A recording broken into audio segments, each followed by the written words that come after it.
السلام عليكم ورحمة الله وبركاته. خبيمتوتا بجالتمتوت namoonni viidiyoon tiyyatum bira geesse laalladha warri Saudi Arabiyaa akkana keessa jira jechuudha.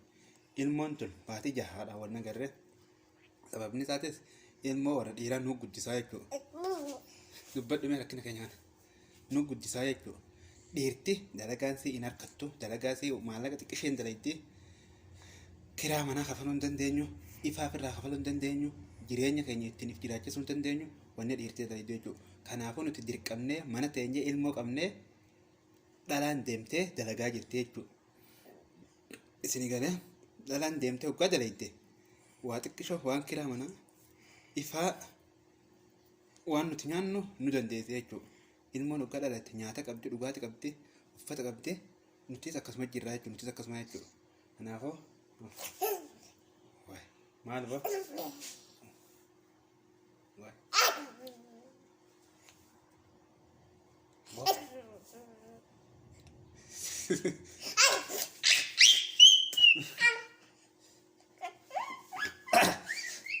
Ya bona di sakit. Wah. Anak pakai mati. Abang mati wah. Warre abang kayaknya nunjalo sih.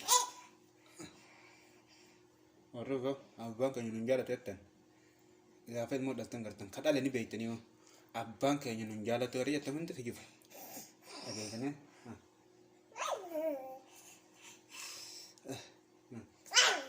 Abangnya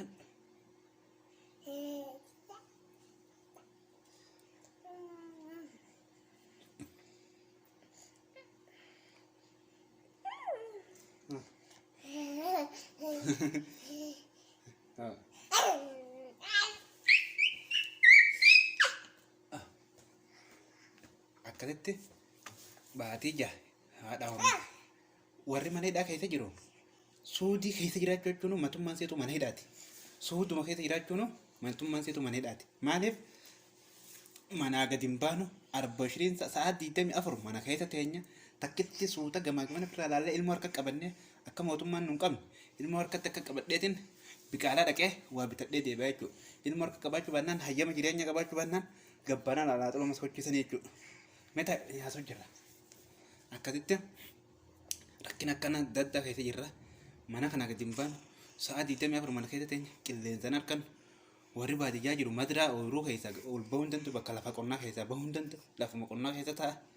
Kan mana hidhaa seenee inuu sun seenee yaada fitate an amma akka mataa kiyyaatti fi akka nama Suudii keessa jiru tokkotti sa'aa 24 yaa rabbi yoom dhufan nama ulaa dhadhee hunda isaanumaa dhufe yoom dhufan jee osoo yaatu halkanii guyyaa jechuudha. Rakkadhee cinqamnee akkaan sammuun ta'e akka nama mana hidhaa daran keessa jiru daran nu yaaddeetti jechuudha. Mana hidhaa keessa jiru daran sammuun ta'e nu yaaddeetti jechuudha. Kanaafuu nuti warra Saudi Arabiyaa keessa jiru guutummattuu mana hidhaa keessa jirra. Waa nama warra mana hidhaa keessa seene kan ijji nama gartu qofaa miti warri ala jirus mana hidhaa keessa jira. Ka ooyiruu keessa dalagu jirus yooma dhufan amma dhufan moo booda dhufan moo makiinaa karaa deemtuun mootummaan dhufte jee osoo deebi'u osoo oolu sa'aa 24 keessa akkasii yaada keessa jira jechuudha. Nuti warri mana Saudi Arabiyaa keessa jiru sammuun isaaniitu mana hidhaa guutummattuu namni mana hidhaa jira jechuudha. Mee asirratti waan jettu qabda? Akkam jettame? Mee waan jettuun jedhu dhaggeeffattoota keenya. Ifa eeggadha. Mee maal jettaa? Yaada dabar qabdu dabar.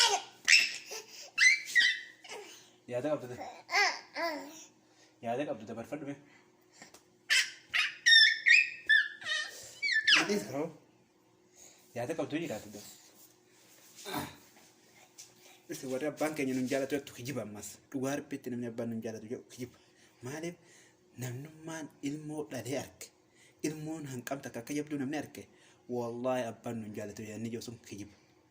Ammam takka akka jaalatu abbaan ilmoo ta'e san hanqamta akka jaalatu rabbumaa fi isin qofaa beeka hanquma nuti ilmoo hanquma akkana jaaladhu garte.